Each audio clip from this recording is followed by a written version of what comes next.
Hello everyone, thank you for being here.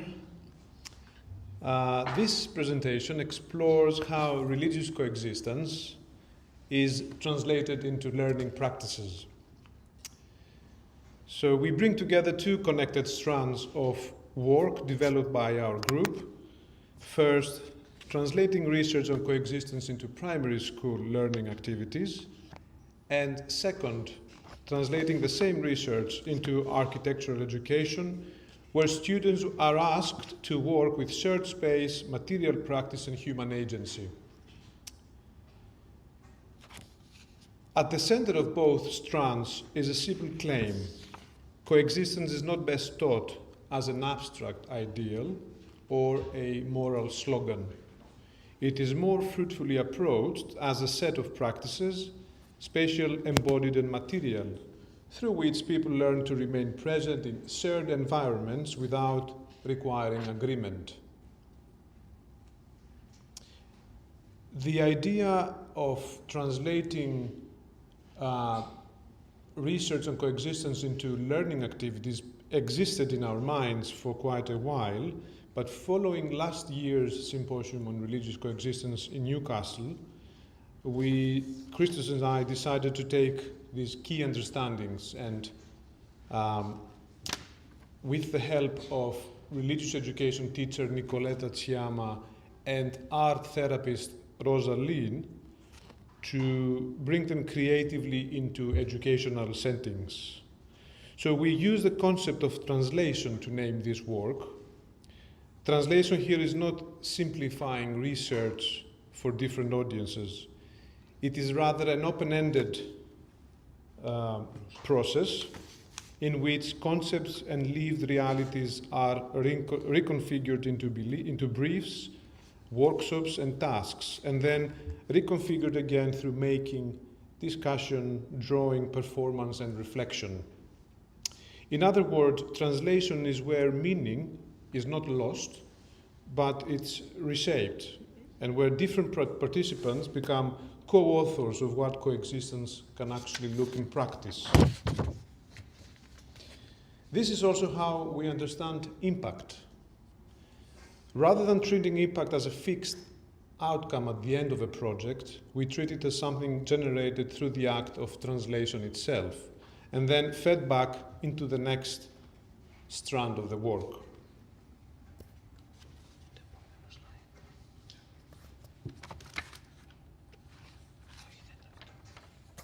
So we draw on existing scholarship that cautions against treating shared religious space as either naturally harmonious or inevitably conflictual. Sharing can involve peaceful inhabitation, parallel ritual practices, negotiated arrangements, but it can also become contentious. This is precisely why translation matters. It helps us attend to coexistence as something made and remade over time rather than assumed in advance. For us, translation is the common ground on which encounters between different ages, backgrounds, and disciplines can take place. It has a textual dimension, translating research into briefs and activities, but it also has an embodied dimension with people responding to the brief through making and doing together. In our case, that embodied response includes design, workshop deliveries, crafting, drawing, mapping, documentation. This is not simply a pedagogical technique. It is an hermeneutical method.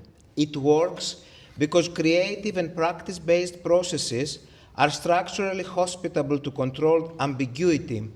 They allow multiple interpretations to coexist without being forced into a single conclusion. A brief in this sense becomes a mediator. It holds a question open long enough for different participants to enter it and for meanings to be tested in practice. This is why we treat translation as both a method and a driver of impact. Each stage of translation produces effects. It changes how participants relate to the material, to one another, and to the spaces they inhabit. Those effects then feed back into the next stage reshaping the questions we ask, the activities we design, and the terms in which we describe coexistence in the first place. In higher education, this means composing briefs that develop critical thought while avoiding the assumption that traditional vernacular belong to a single cultural ownership. In primary education, it means translating complex research themes into activities children can inhabit through stories, objects, images, and shared making, not as a lesson in agreement, but as a practice in living with. So the core proposal is straightforward: a series of translations from fieldwork to research, from research to briefs, and from briefs to embodied responses, enables a form of dialogue that does not depend on consensus, but on the disciplined work of staying present with difference. The process of translation involves an allowance for change, in which meaning is not lost but transformed when gently guided towards coexistence. This change is enacted through actions that always remain open-ended, the narrative within which the respective translations and embodied readings or responses can occur unfolds along a trajectory of empowering conditions of being together, allowing different voices to participate in the synthesis, the composition of a meaningful whole. This becomes evident, and it's very much part of our background as academics and teachers in design module, such as, for example, the Stage 3 BA Architectural Design Studio in Closed Order, which proposed an investigation of monastic architecture without connecting it to a specific religious tradition. Students were asked to design a monastic or a retreat complex based on a line of inquiry developed through forming a specific scenario of coexistence between insiders and outsiders of the proposed complex.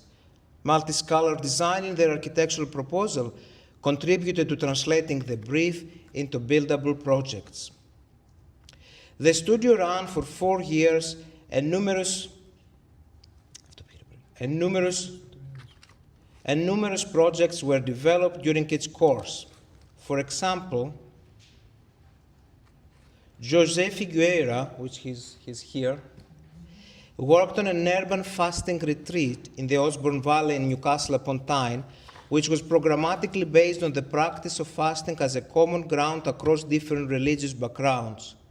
This approach allowed the space to function as a retreat used by different groups throughout the year, depending on religious calendars.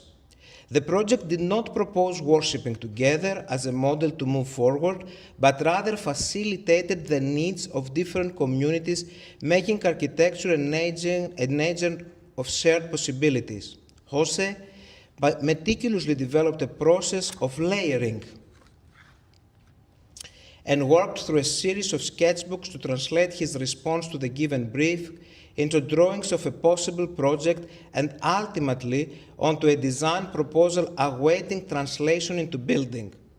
His method involved deeply considered and laboriously crafted palimpsests, which also generated the form of the building as a journey through different places of shared ascetic endeavor. The brief deliberately avoided assigning the project to a single religious tradition. Instead, it drew on multiple ethnographic accounts of retreat practices across Christian, Muslims, and other religious contexts, and translated these into a shared architectural inquiry.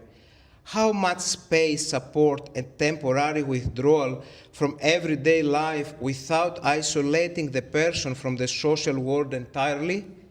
This framing mattered. By refusing a singular theological narrative, the brief positioned monastic life as a practice that can be inhabited differently, rather than a tradition that must be represented faithfully. Students were therefore not asked to design for a particular religious group, but to work with a condition that cuts across traditions while remaining irreducibly specific in how it is lived.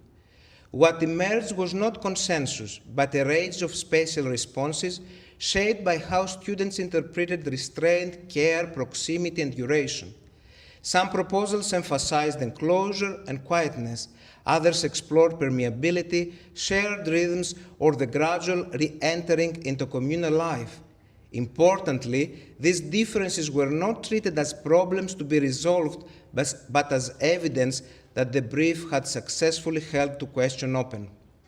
From an anthropological perspective, this is precisely the point. The brief acted as a mediator that allowed students to encounter religious practice without needing to agree on its meaning or value.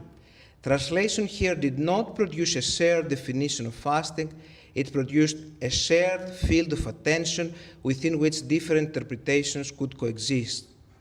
This example also illustrates how translation generates impact within education itself.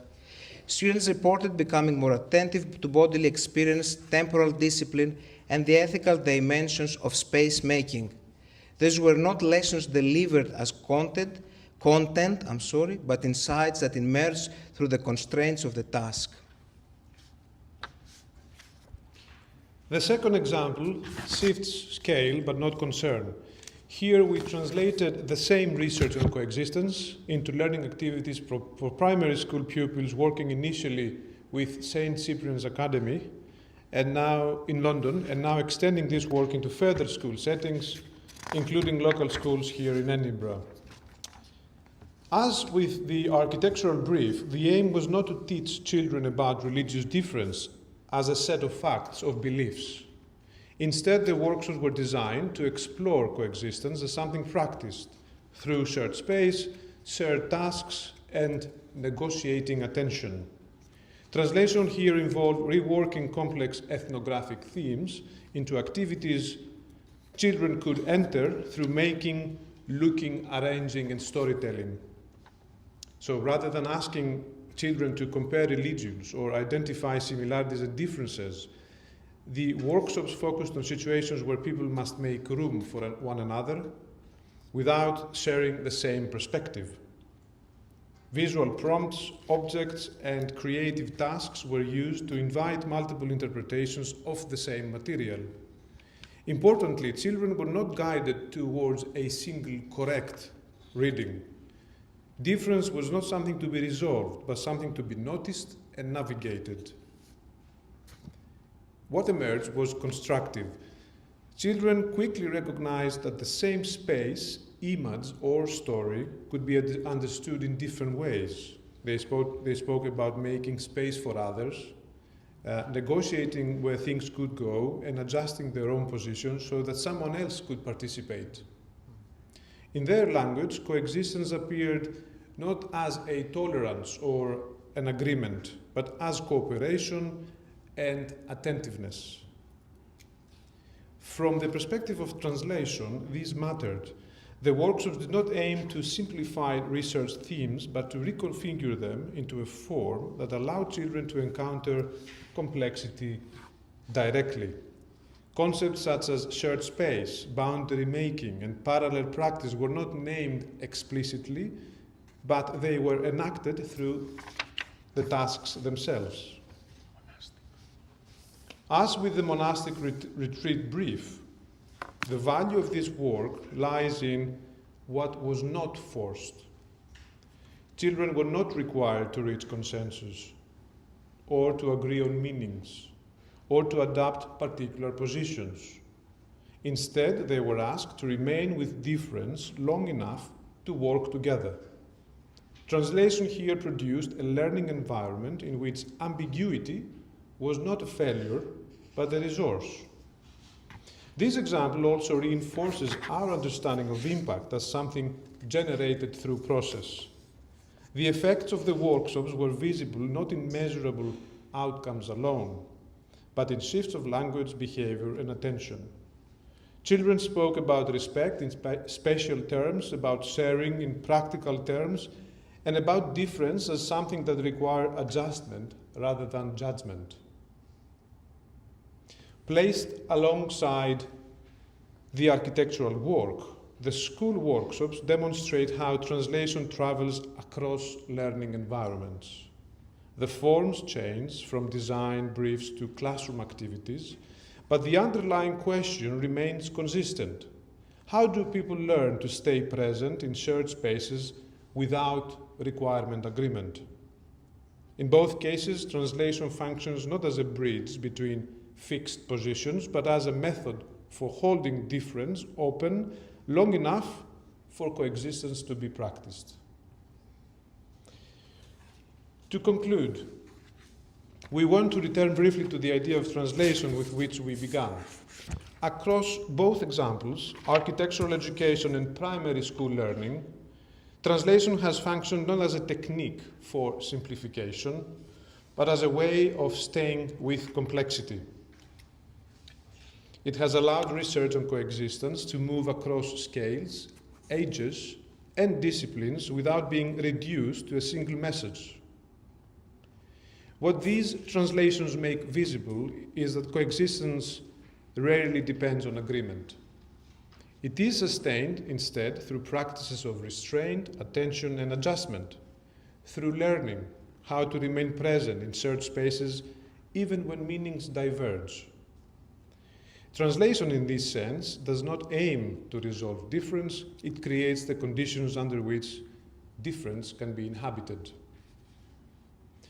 This is also how we understand the symposium itself. It is not simply a forum for presenting completed work, but another site of translation where ideas, practices, and experiences are brought into proximity, tested in conversation, and reshaped through encounter.